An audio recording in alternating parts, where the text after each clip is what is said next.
Уфа Нур татар дәүләт театрында беренче татар актрисасы Сәхибҗамал Гыйззәтуллина Волжскаяны искә алу чарасы узды.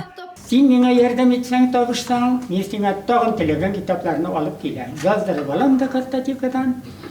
1912 елда 19 яшьлек Сәхибҗамал Гыйззәтуллина Волжская Уфа шәһәренә килеп үз труппасын төзү һәм аңа Нур исемен бирә.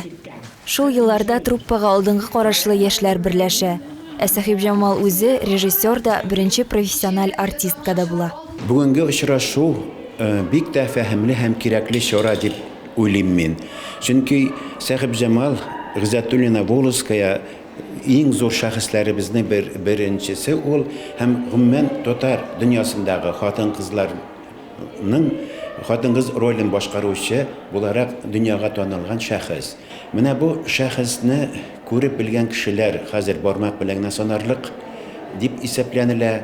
Шулай да студент елларында бу тарихи шәхесне күреп белгән, хәтта бер кадәр сөйләшкән шәхесне очраттык. Чара кысаларында театр коллективы һәм килгән кунаклар беренче татар актрисасы белән шәхсән аралашкан танылган педагог, Башкортстанның ат казанган укытучысы Нигъмәтулла Вахапов белән очрашты. Нигъмәтулла Хамидулла улы актриса турында истәлекләре белән бүлеште.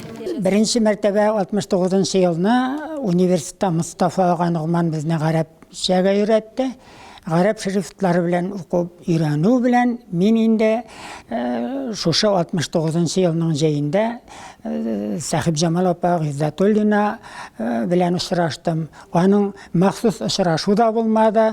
Көтмәгәндә генә аның ул килеп йөргән апаларга, мин барып йөргән апаларга, китап аларның белән аралашкан апа булган. Һәм менә шунда инде Сәхибҗамал апа Хөршидә апа аркылы миннән шул егет миңа китап китерсә иде дип бер үтенечен әйтте. Кичәне дәвам итеп театр кунаклары өчен музейга экскурсия оештырылды. Фойеда тамашачыларны әдәби-музыкаль программа көтә иде. Сәхибҗамал туташ, сез ислам дөньясында беренче булып сәхнәгә чыктыгыз. Без сезнең батырлыкка, сезнең кыюлыкка сокланабыз. Күркәм чараны Нур театры белән берлектә Сәхибҗамал оешмасы әзерләде. Быел безнең театр елы республикабызда. Шул вакытта без Сәхибҗамал Гыйззәтуллина Волжская исемен йөрткән татар хатын-кызлар оешмасы. Сәхибҗамал исеме театр белән шул тиклем бәйле.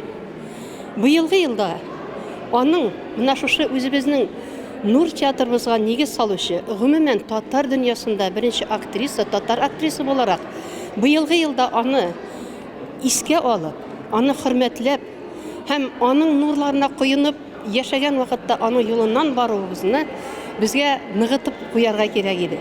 Традиция буенча бәйрәм туган тел җыры белән тәмамланды. Соңыннан тамашачылар театрның зур залында спектакль карадылар. Гөлназ Хизбуллина, Илдар Еникеев, Нур театры.